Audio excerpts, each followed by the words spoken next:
আসসালামু আলাইকুম প্রিয় দর্শক, আজ আমরা এমন এক রহস্যময় ব্যক্তিত্বের গল্প জানব যিনি ইতিহাসে আলো ছড়িয়েছেন ন্যায়, জ্ঞান এবং আল্লাহ ভীতির প্রতীকে।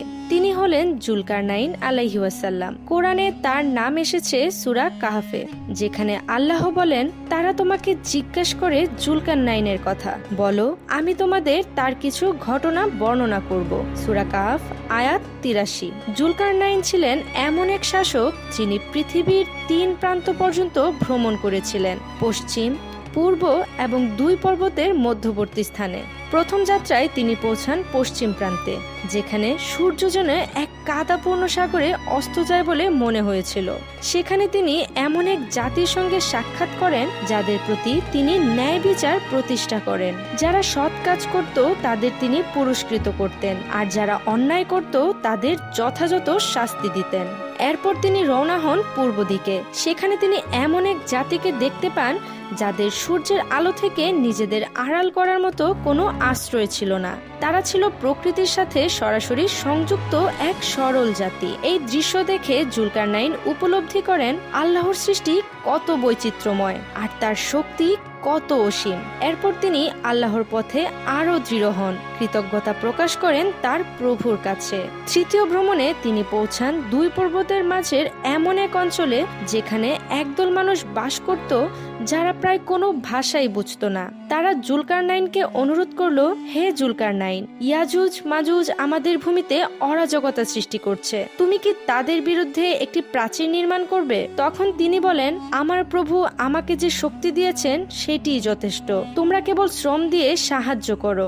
এরপর তিনি লোহার প্রাচীর নির্মাণ করেন, তার উপর গলিত তামা ঢেলে দেন যাতে ইয়াজুজ মাজুজ সেটি ভেদ করতে না পারে। প্রাচীরটি এত মজবুত ছিল যে তারা উপরে উঠতেও পারত না, নিচে গলাতেও পারত না। এরপর তিনি বলেন, এটা আমার প্রভুর রহমত, কিন্তু যখন আমার প্রভুর প্রতিশ্রুতি পূর্ণ হবে তখন তিনি একে মাটির সঙ্গে মিশিয়ে দেবেন। সূরা কাহফ আয়াত ৯৮।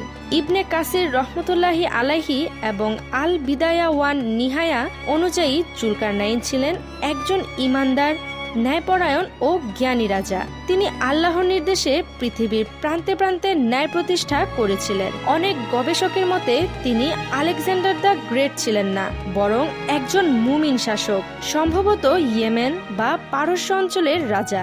জুলকারনাইন নামটির অর্থ ২ শিংওয়ালা, যা প্রতীকীভাবে বোঝায় তিনি পূর্ব ও পশ্চিম উভয় দিকের শক্তির অধিকারী ছিলেন। জুলকারনাইনের গল্প শুধু ইতিহাস নয়, এটি আমাদের জন্য একটি চিরন্তন শিক্ষা। ক্ষমতা ও জ্ঞান তখনই মূল্যবান যখন তা আল্লাহর পথে ব্যবহার করা হয়। তিনি দুনিয়ার রাজা হয়েও ছিলেন বিনয়ী, কৃতজ্ঞ এবং আল্লাহ ভীরু। কখনো নিজেকে বড় করে দেখেননি, বরং সর্বদা বলেছেন, এটা আমার প্রভুর রহমত। তার জীবনের এই বিনয়, ন্যায়বোধ এবং ঈমান আমাদের জন্য উদাহরণ হয়ে থাকবে চিরকাল। জুলকারনাইনের কাহিনী আমাদের শেখায়, আল্লাহ যার প্রতি দয়া করেন সেই সত্যিকারের বিজয়ী।